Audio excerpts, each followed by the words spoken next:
Israeli media report में बड़ा खुलासा हुआ है। होर्मुज में यूएस ने बैकडोर डिप्लोमेसी अपनाई है। होर्मुज में आवाजाही के बदले ईरान को मदद की बात सामने आ रही है। इजरायली मीडिया रिपोर्ट्स में यह दावा किया जा रहा है कि होर्मुज में यूएस ने गेम कर दिया है, धोखा देने का काम किया है। होर्मुज में आवाजाही के बदले ईरान को मदद पहुंचाई गई। अरबों डॉलर की आर्थिक मदद की बात सामने आ रही है दर्शकों, और यूएस ने गुप्त वित्तीय व्यवस्था को मंजूरी दी। यह कहानी जब सामने आई तो हड़कंप मच गया। लेकिन इन सब के बीच डोनाल्ड ट्रंप का जो बड़ा दावा सामने आ रहा है वो भी समझिए। ईरान को होर्मुज देने की खबर, माफ कीजिएगा, ईरान को हर्जाना देने की खबर जो मैं बता रहा था वो पूरी तरह से झूठी है। ये बातें सामने निकल कर आए। ईरान को हर्जाना देने की खबर पूरी तरह से फेक है, गलत है, बेबुनियाद है। ये ट्रंप कह रहे हैं हर्जाना देने की खबर पूरी तरह से फेक न्यूज कहते हुए नजर आए। यानी यूएस ने जो गुप्त वित्तीय की बात सामने आ रही थी, $300 मिलियन दिए जाने की बात, ये दोनों ही अलग अलग मदद की बात, ये रिपोर्ट के द्वारा खुलासा हुआ। और ये कहा जा रहा है जिसमें वो साफ तौर से लिखते हैं कि Iran has agreed to never have a nuclear weapon. और जो सबसे जरूरी बात हो जाती दर्शकों वो ये कि the story that the US is paying Iran $300 million is fake news put out by the Democrats. ये फेक न्यूज फैलाई गई है डेमोक्रेट्स के द्वारा। ये डोनाल्ड ट्रंप के, ये जो $300 मिलियन की कहानी, मदद की बात सामने आई थी, उसे पूरी तरह से फेक न्यूज डोनाल्ड ट्रंप ने कहा है।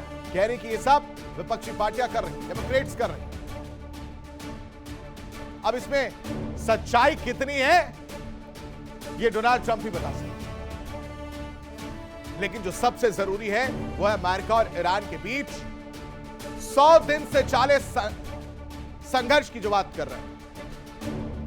100 दिन से ज्यादा चले संघर्ष की अगर हम बात करें तो ऐतिहासिक समझौता ड्राफ्ट हो गया है दर्शकों। लेकिन इस मसौदे ने साफ कर दिया कि असली सिकंदर, असली लीडर या असली बाजीगर ईरान के सुप्रीम लीडर मुस्तफा खमेनी है। जबकि अमेरिकी राष्ट्रपति ट्रंप को कूटनीतिक सरेंडर करना पड़ा। सरेंडर इसलिए क्योंकि अपनी शर्तों को मनवाने में कहीं ना कहीं डोनाल्ड ट्रंप को मुंह की खानी पड़ी।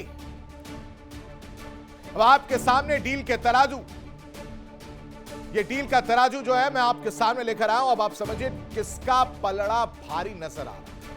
अभी तो आपको दोनों बैलेंस नजर आ रहे होंगे झूठते। इसमें अमेरिका को क्या मिला और ईरान को क्या मिला इस पूरे युद्ध के दौरान, उसका विश्लेषण है। बहुत आराम से सुनिए। सबसे पहले पूर्ण युद्ध विराम की हम बात कर रहे हैं, जिसमें कहा गया कि ईरान पर कोई हमला नहीं होगा। यहां ईरान भारी पड़ता हुआ नजर आ रहा है। लेबनान में हमले रुकेंगे, यह भी बात सामने। यानी किसका पल्ला भारी हुआ? ईरान। अमेरिका ईरानी संप्रभुता का सम्मान करेगा, अंदरूनी मामलों में दखल नहीं देगा।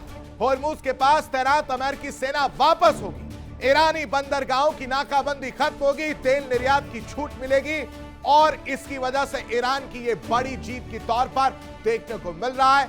ईरान का पल्ला भारी नजर आ रहा है।